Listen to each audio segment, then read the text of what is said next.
조직이든 교회든 가정이든 한 사람이 참 중요합니다. 어떤 사람이 그 조직에, 어떤 사람이 그 가정에, 교회에 들어오냐에 따라서 조직이 살 수도 있고 조직이 와야 될 수도 있고, 어떤 며느리가 들어오냐에 따라서 그 가정이 살 수 있는 가정이 있고 또 와야 되는 가정도 있습니다. 참 한 사람이 참 중요합니다. 한 사람이 정말 중요해요. 독일의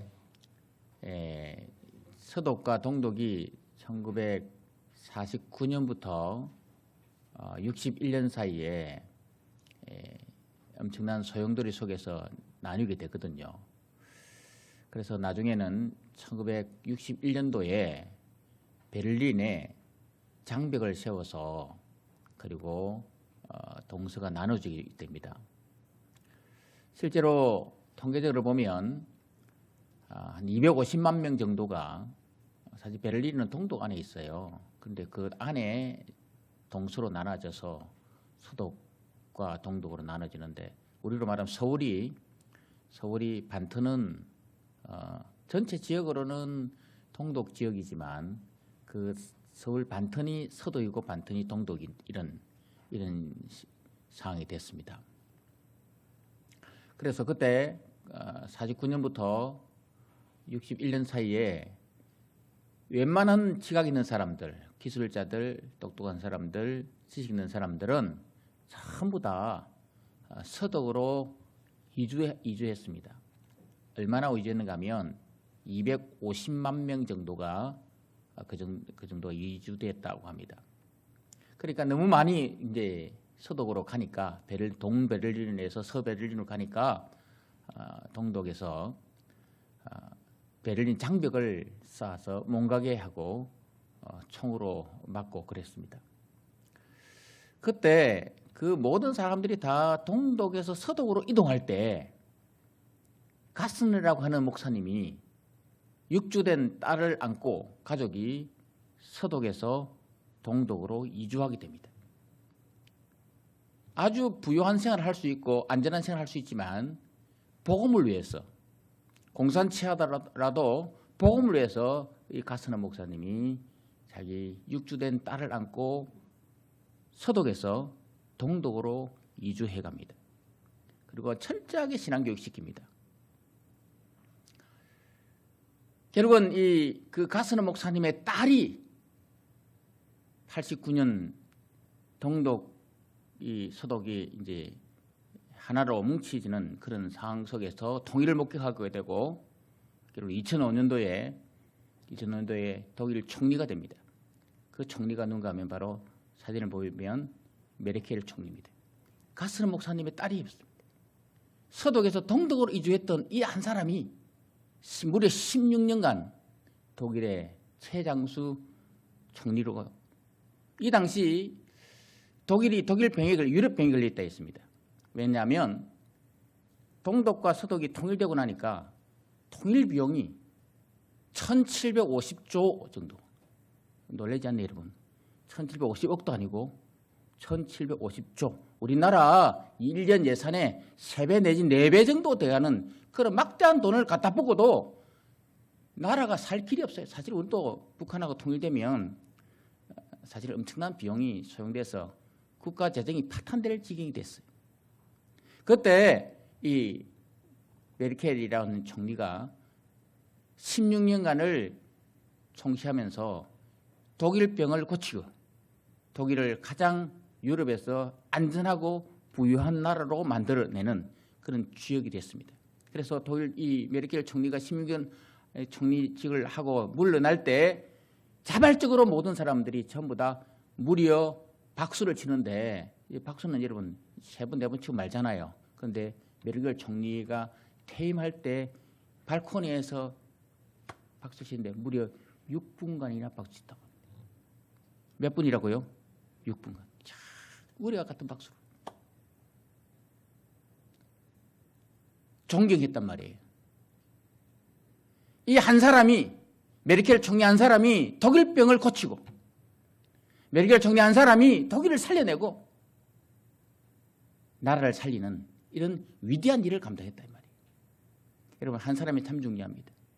그러면서 여러분, 우리 교회도 한 사람이 참 중요합니다. 우리 예수 사람 인사합시다. 당신은 내게 소중한 존재입니다. 다시 인사합시다. 당신은 우리 교회 자랑이고 영광입니다. 아멘. 여러분, 한 사람이 정말 중요해요. 당신은 우리 교회 자랑이고 영광이고. 여러분, 가정에서 남편에게, 아내에게 당신은 우리 교회 기둥입니다. 우리 가정의 기둥입니다. 자랑입니다. 영광입니다. 라고 하면 얼마나 힘이 날까요? 한 사람이 정말 중요해요. 다시 한번 옆 사람이 엄지쳐갑니다. 당신은 나의 기둥입니다. 다시 한번, 당신은 우리 교회 기둥입니다. 아멘. 사람이요, 말이 변하면 마음이 바뀌고요. 마음이 바뀌게 되면 은혜가 임하고요. 은혜가 임하면요, 여러분, 인생이 바뀌지 않습니다. 인생이 바뀌는 출발점은 말이 바뀌는 거예요. 그러면서 여러분, 우리는 날마다 여러분, 당신은 나의 기둥입니다. 우리 교회 기둥입니다. 당신은 참 존경합니다라고 하는 그런 표현들을 많이, 아멘이라는 표현은 똑같은 거잖아요. 한 사람이 그렇게 중요하다는 거예요. 오늘 우리가 읽었던 이 말씀은 바로 우리 위해서 생명까지 두 번이나 죽기까지 이야기했습니다. 11절에도 죽음을 이야기했고 15절에도 죽기까지라고 했습니다. 그러니까 우리 위해서 죽기까지 사랑하시는 그 예수님에 대해서 말씀하고 있다는 거죠. 사람들은 죽기까지 우리를 살리는 사람이 있고 죽기까지 죽이는 사람이 있어요. 푸틴처럼 죽기까지 막 전쟁에서 사람들을 죽이려고 하는 사람이 있고 죽기까지 살리려고 하는 사람이 있단 말이죠. 우리 예수님은 오늘 본문에 분명히 언급했습니다. 11절에 보니까 나는 선한 목자라 선한 목자는 양들을 위해 목숨을 버리거니와 목숨을 버린다 그랬습니다. 15절에 보면 나는 양을 위하여 목숨을 버리노라 라고 했습니다. 목숨까지 내놓고 우리를 사랑하시는 분 예수님이 있다는 거죠. 그 예수님에게로 가면 우리 인생은 10편 23절에 보니까 부족함이 없다 그랬습니다. 우리를 위해서 목숨까지 내놓으시는 그 주님께로 가면 부족함이 없습니다. 2절에 보면 그가 나를 푸른 풀밭에 누이시며 실만한 물가로 인도하신다. 3절에 보면 내 영혼을 소생시키고 자기 이름을 위해 우리를 의의 길로 인도하시는 분이 주님이십니다. 간혹 여러분, 우리가 주님 따라가다가도 고난이 있고 역경이 있지 않습니까? 예수 믿고도 여전히 삶의 현장에 어려움이 있습니다. 그때 사람들은요, 낙심할 수 있습니다. 그런데 알아야 됩니다. 오늘 본문의 4절에 보면 내가 사망이 엄침한 골짜기에 있다 한다 그랬어요. 우리에게 사망이 엄침한 골짜기 있습니다. 5절에 보면 원수의 목전이라고 해요. 내 원수의 목전에서 이런 원수들이 있다는 거예요. 배기 싫은 사람이 있단 말이에요. 다윗은 사무엘상 20장 보면 하반절에 제일 밑에 보면 나와 죽음 사이는 한 걸음뿐이라. 죽음의 어려움이 고통이 있다는 거예요. 얼마나 힘들었으면 죽음과 나 사이가 지금 삶과 사이가 한 발짝밖에 없다라고 얘기했을까요? 사무엘하 15장 3절에 보면 다윗이 감난산으로 산 길로 올라갈 때에 그의 머리를 그가 가리고 부끄러워서 가리고 맨발로 울며 가고. 다윗이 얼마나 당황했으면 부끄러웠으면 얼굴 가리고 도망가면서 울면서 맨발로 갔다. 이 상은 바로 압살롬이 자기 셋째 아들이 쿠데타 일으키는 사건입니다.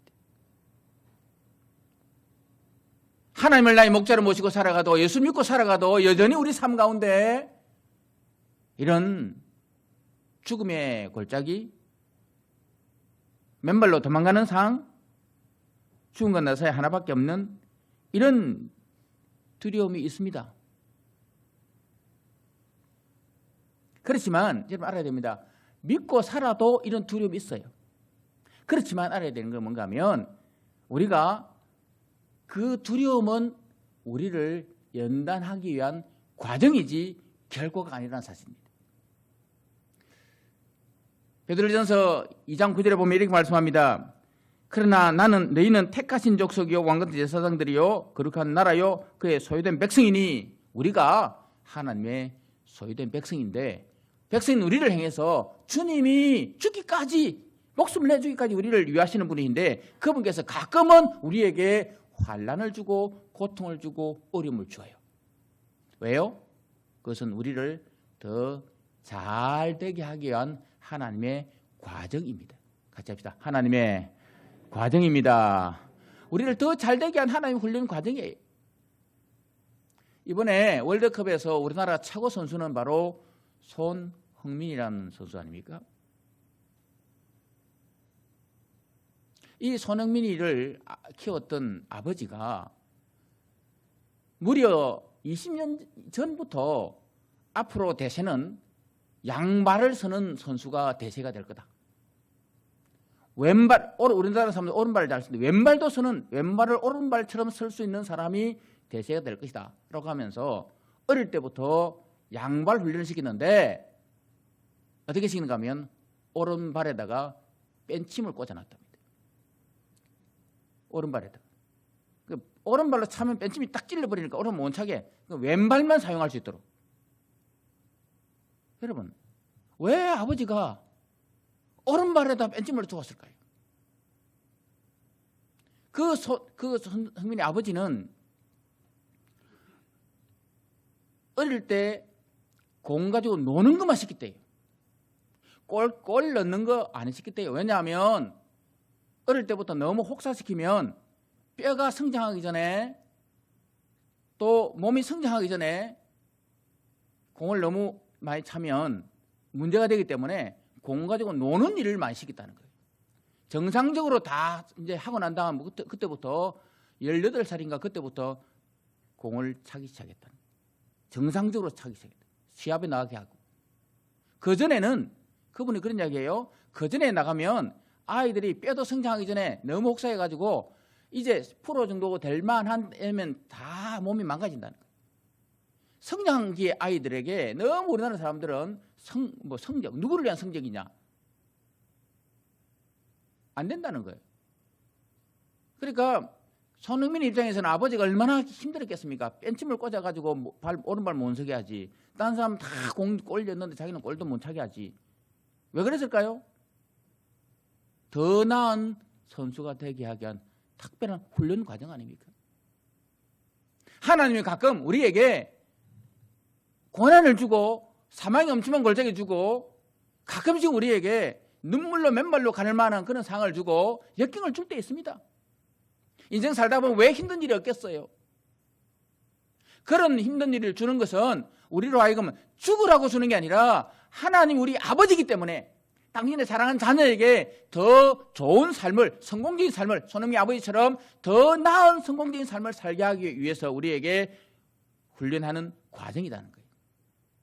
따라합니다. 고난은, 고통은 과정입니다. 더 나은 삶을 위한 과정이에요. 내가 고통 중에 죽겠다, 힘들다, 못 살겠다라고 푸념하지 마십시오. 이 풍랑 인연하여서 더 빨리 갑니다. 고난이, 역경이, 환난이, 눈물 골짜기를 걸어가는 그 걸음이, 사명이 넘치는 골짜기가 나를 더 잘되게 하기 위한 하나님의 훈련의 과정이다 하는 사실을 알면 우리는 얼마든지 하나님을 찬송할 수 있습니다. 왜 과정입니까? 우리를 건지기 위해서 목숨까지 내주신 분이 우리 예수님이고, 그 예수님께서 우리를 당신의 자녀 삼았기 때문에, 우리는 하나님의 자녀이기 때문에, 하나님의 자녀는 하나님 결코 버리지 않고 떠나지 않습니다. 세상 끝날까지 우리와 함께 하시는 그 하나님, 그분 우리가 늘 잘되기를 바라시는 하나님인데, 그 우리 잘되기 위해서 생명까지 내주신 분이 우리 예수님 아닙니까? 누가 이러면 생명 내주겠습니까? 세상 그 누구도 여러분 위한다 생명까지 내주지 않습니다. 그런데 우리를 위해서 생명까지 내주신 분은 우리 주님밖에 없는 줄 믿습니다. 그 주님이 생명까지 내주시면서 우리를 건지시고 우리를 훈련시키십니다. 그분이 우리의 목자가 된다는 거예요. 자, 그러면 우리의 목자이신 예수님, 다른 그 무엇도 따라갈 메르키엘 총리보다 더한 인도자이고 목자가 된 분이 우리 예수님이라면 그 예수님을 따라 살아야 되지 않습니까? 그러니까 어떻게 하면 우리가 우리를 인도하시고 우리를 구원하시고 또 우리가 더 잘되게 만드니까 하나님 앞에 바르게 살아갈 수 있을까요? 첫째로는 양의 문으로 들어오며 나가며 꼴을 먹어야 됩니다. 나를 위해 생명 주신 그 하나님 앞에 우리는 여러분 들어오면 나가면 꼴을 먹어야 돼. 이게 들어오면 나가면 뭔가 하면 매 주일마다 교회 와서 꼴을 먹어야 된단 말이에요. 하나님의 자녀이기 때문에. 요한복음 10장에 보면 이렇게 말씀합니다. 그러므로 7절에 그러므로 예수께서 다시 이르시되 내가 진실로 너에게 말하노니 나는 양의 문이라. 양의 문이라 했습니다. 9절에 보면 내가 문이니 누구든지 나로 말미암아 들어가면 구원을 받고 또는 들어가며 나오며 꼴을 얻으리라. 결국은 예수님으로 말미암아 여러분 꼴을 얻는다. 여러분 성막 그림을 보면 여러분 제일 여러분 보면 왼쪽에 뭐가 있는가 하면 문이 있습니다. 구원의 문입니다. 양의 문입니다. 구원으로 인도하시는 분, 우리를 성막으로 인도하시는 분, 이 까만 부분 이게 문이거든요. 문은 하나밖에 없습니다. 양의 문, 예수님밖에 없어요. 구원은 다른 길이 없어요. 예수 말고 다른 길이 없어요.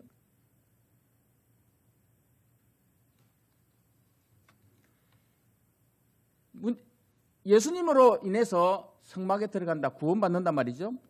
구원받으면 곧바로 만나는 게 뭔가 하면 번제단을 만납니다. 중간에 그림 보면 번제단이 있죠. 불이 있죠. 그 다음에 만나는 게 뭔가 하면 제사장 둘이가 물두멍이 있습니다. 번제단을 만나고 물두멍을 만납니다.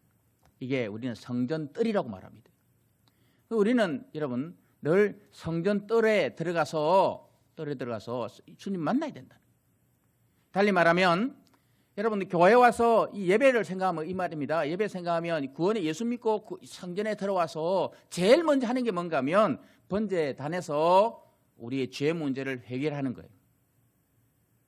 은혜 받으려면 여러분 내 속에는 다 피워야 돼요. 내 죄 문제를 해결해야 된단 말이에요. 그래서 우리 교회 예배에 보면 여러분 중간에 사제선언이라는 게 있습니다. 회개신을 갖고 사제선언을 하게 됩니다. 이게 뭔가 하면 번제단에서 내 모든 죄를 다 깨끗함을 얻는다 이 말이에요. 그리고는 물두멍에 갑니다. 이사야서 3장에 보면 번제단이 나오는데요. 3장 보면 5절을 보면 그가 찔림은 우리의 허물 때문이요 그가 참 우리의 죄악 때문이라. 예수님이 나를 위해 십자가 졌다는 사실을 인정하고 그분 앞에 우리의 죄를 고백하는 거예요. 이제 물두멍에 갑니다. 물두멍 가면 로마서 6장에 보면 4절에 보면 이렇게 말씀합니다. 그러므로 우리가 그의 죽으심과 합하여 세례를 받음으로 그와 함께 장사되었나니 이는 아버지의 영광으로 말미암아 그리스도를 죽은 자 가운데 살리심과 같이 우리로 또한 새 생명 가운데 행하게 하려 했습니다.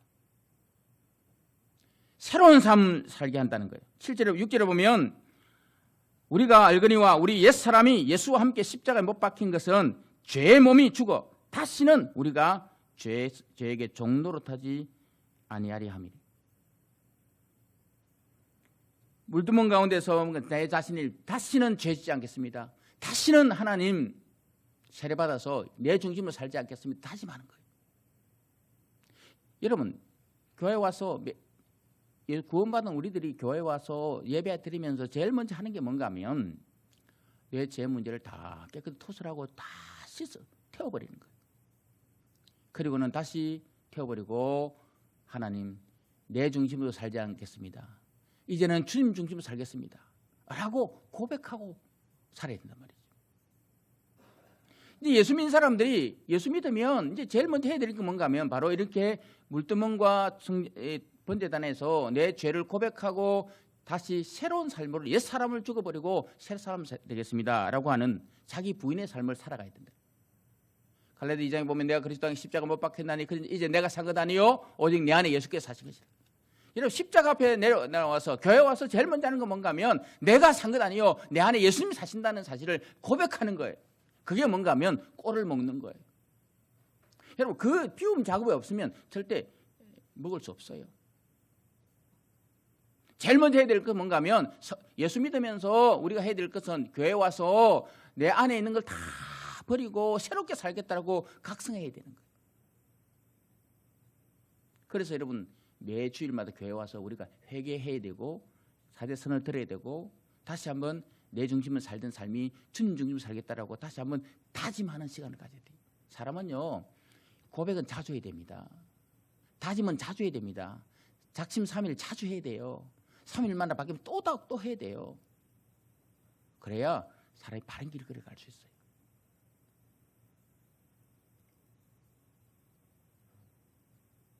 역병이 있고 환난이 있고 예수 믿지만 힘든 일이 있어도 우리 하나님께서 우리를 당연히 자녀 삼아줬기 때문에 더 연단하는 과정으로 우리를 인도해 줬기 때문에 그 하나님 앞에 우리는 매주일마다 나와서 번제단 앞에 죄를 고백하고 물두멍으로 다시 한번 내 삶의 모든 것을 주인을 바꾸겠습니다. 하나님 내가 내 인생의 주인이 내였는데 다시 한번 주님이 내 인생의 주인임을 고백합니다라고 하는 고백함으로 꼴을 넣는 복된 성도 되기를 주의 이름으로 축원합니다. 이제 성막 떨어왔습니다. 떨어왔다면 이제 두 번째 이제 택한 백성 사는 방법은 뭔가 하면 성소에 들어가야 되는 거예요. 성소에 들어가는 거예요. 성소에 들어간다 예배한다는 말이죠. 여러분 우리가 예배 순서에 보면 사제 선언이 있습니다. 신앙 고백이 있습니다. 그는 바로 물두멍이의 고백이고요. 그러면 그 다음 순서가 뭔가 하면 여러분 예배 순서에 보면 나오는 게 기도와 말씀과 찬송이 있지 않습니까? 교회에서 예배 순서에 보면 기도와 말씀과 찬송이 있지 않습니까? 이게 바로 이름은 떡상과 향단과 등대입니다. 그림을 보면 성소 안에 보면 중간에 성소에 왼쪽에 떡상이 있고 분향단이 있고 그 다음에 제일 마지막에 오른쪽에 이 등잔이 있습니다. 등대가 있습니다. 촛대 말입니다. 이게 있습니다. 이게 뭔가 하면 우리 오늘 지금 예배드리는 이 상입니다. 떡상이 있다는 말은 뭔가 하면 말씀 먹는다는 말이에요. 요한복음 6장 51절을 보면 이렇게 했습니다. 나는 하늘에서 내려온 살아있는 떡이니 라고 했습니다. 예수님이 떡이라 그랬어요. 그래서 우리 떡을 먹어야 돼. 만나를 떡을 먹어야 된다는. 그러니까 이 시간 여러분 지금 이 시간이 뭔가 떡 먹는 시간이잖아요. 말씀 듣는 시간. 내가 그 생명의 떡이다라고 했습니다. 그럼 등대는 뭔가 하면 이제 떡을 먹으면서 말씀 들으면서 성령의 조명에 의해서 요한복음 16장 8절에 보면 그가 와서 죄에 대하여 의에 대하여 심판에 대하여 세상을 책망하시죠.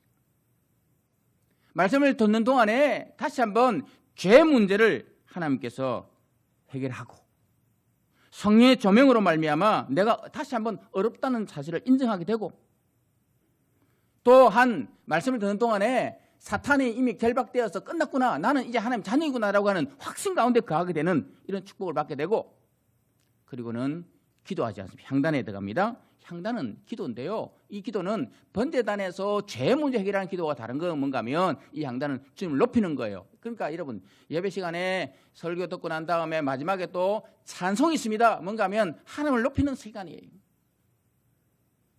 계시록 5장 8절에 보니까 그 두루마리를 취하며 내 생물과 24장로들이 그 어린 양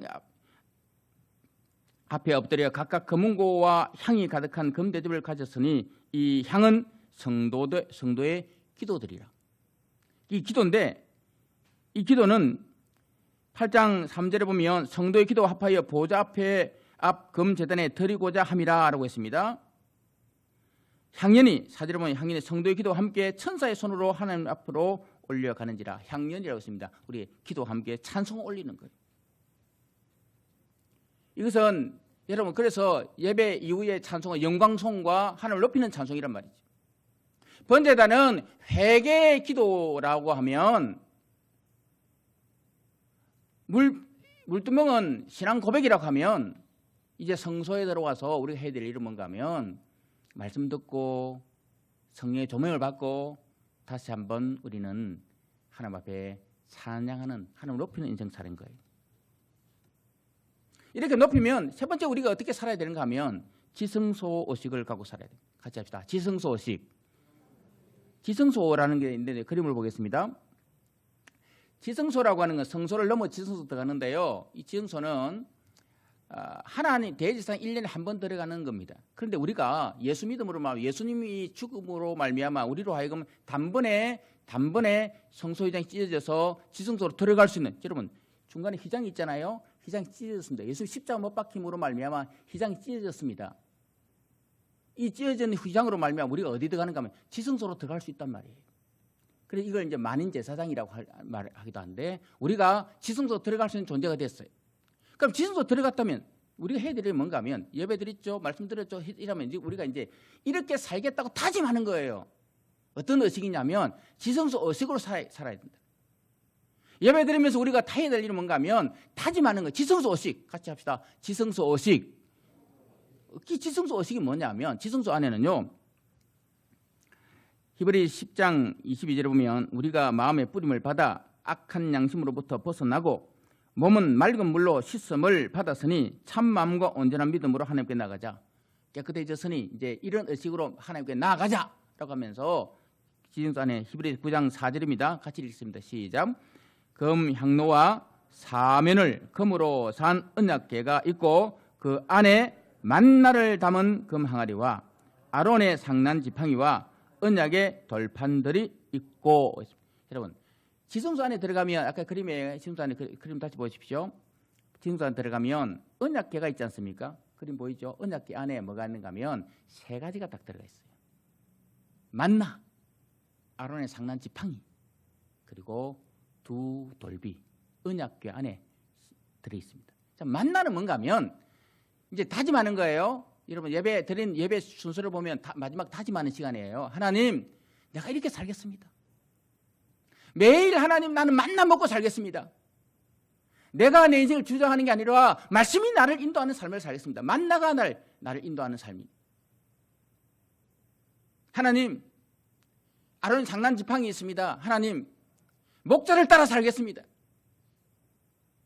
주님 인도 따라 살겠습니다. 지도자의 협력하고 순종하고 살겠습니다. 목자신 예수님 따라 살겠다라고 다짐하는 거예요. 그리고 그 안에는 두 돌비가 있지 않습니까? 두 돌비는 여러분 10계명인데 10계명은 1계명부터 4계명까지는 하나님을 높이는 계명이지 않습니까? 5계명부터 10계명까지는 뭔가 하면 사람을 존귀 여기는 그런 삶을 살겠다는 거거든요. 그래서 같이 합시다. 하나님을 영화롭게 사람을 존대하며 살겠습니다. 그렇게 나가는 거예요. 여러분 다시 한번 그림을 그려보면 여러분 예배 시간에 우리가 구원받았죠. 예수님으로 말미암아 구원받았잖아요. 양의 문이 되시 예수님 때문에 구원받았지 않습니까? 구원받았다면 이제 우리가 살아야 삶은 뭔가 하면 양의 문을 들어와서 꼴을 먹어야 돼요. 꼴을 먹으려면 제일 먼저 만나는 게 번제단에서 내 죄를 회개하고 물두멍에서 신앙 고백하면서 다시 한번 하나님, 내가 내 중심으로 살지 않겠습니다. 주님 중심으로 살겠습니다. 고백 다짐해야 돼요. 그리고 성소에 들어가서 말씀을 먹고 떡을 먹고 성령의 조명 가운데서 내가 구원받는 자임을 확인하고 하나님을 마음껏 노래하는 향단에서 마음껏 찬송하는 그런 삶을 살고, 그리고는 이제 마지막으로 우리가 결단하는 게 뭔가 하면 하나님, 나는 이제 예배 마치고 돌아가면서 이렇게 살겠습니다. 지성소 의식으로 살아가겠습니다. 두 돌비가 있는 것처럼 하나님을 높이고 사람을 존재하며 살겠습니다. 하나님, 목자에 따라 지도를 따라 협력하며 목자 따라 살겠습니다. 매일매일 나는 만나 먹고 살겠습니다. 라고 하는 그 의식으로 살 때 우리에게 나타나는 결과가 뭔가 합니까? 우리를 통해서 놀라운 일이 벌어진다는 거예요. 베드로전서 2장 9절에 보면 이렇게 말씀합니다. 하반절에 보면 이는 너희를 어두운 데서 불러내어 그의 기이한 빛에 들어가게 하신 이의 아름다운 덕을 선포하게 하려 했습니다. 우리가 이렇게 예배하고 살면, 우리가 이렇게 지성소 의식으로 살아가게 되면 어두운 데 있는 사람들을 불러내고 그들을 기이한 빛에 들어가게 만드는 것, 그리고 하나님 비전으로 산다는 것. 어둠에 있는 사람이 뭔가 하면 죄짐, 외로움, 아니면 우울함, 아니면 두려움, 원치 않는 경제적 어려움, 인생의 수고와 무거운 짐들이 다 어두운 데가 아닙니까? 우리 주변에 이 어두운 짐에 묶여있는 그들에게 우리가 이렇게 예배하면서 성령의 조명받아서 구원받은 자도 지성소 오시고 살게 되면 나타나는 결과가 뭔가 하면 이런 내 주변에 많은 사람들, 어두운 데에 있는 그 사람들을 불러내는 거예요. 불러내어서 기이한 빛에 들어가게 하는 거예요. 예수께 인도하는 삶을 사는 거예요. 그 삶이 우리의 꿈이 되고 비전이 되게 만든다는 거예요. 아름다운 덕을 선포하게 하십니다. 여러분, 한 번뿐인 인생인데, 예수로 말미암아 구원받았으니 그 예수 때문에 여러분 성소에 들어오고 성전에 양의 문을 통해서 들어가며 나가며 꼴을 먹고 다시 한번 지성소 오시고 살아갔어. 예배하고 나가서 내 주변에 많은 사람들을, 어둠에 있는 사람 불러내어 기이한 빛에 들어가게 하고 주의 아름다운 덕을 선포하는 그런 꿈이 있는, 비전이 있는, 목표가 있는, 의미 있는 인생 살아가는 주역으로 살아야 되지 않겠습니까? 저는 바라기는 우리 모두가 그런 메르켈 총리가 한 사람 때문에 나라가 사는 것처럼 나 한 사람이 하나님 앞에 예배드리고 지성소 오시고 살아서 나 때문에 아직까지 어둠에 있는 사람들, 아직까지 세상에 눌려 있는 사람들, 그들에게 기이한 빛을 증거하고 그들에게 산 소망을 줄 수 있는 희망의 사람으로 목자로 쓰임받는 여러분 되기를 주님의 이름으로 축원합니다.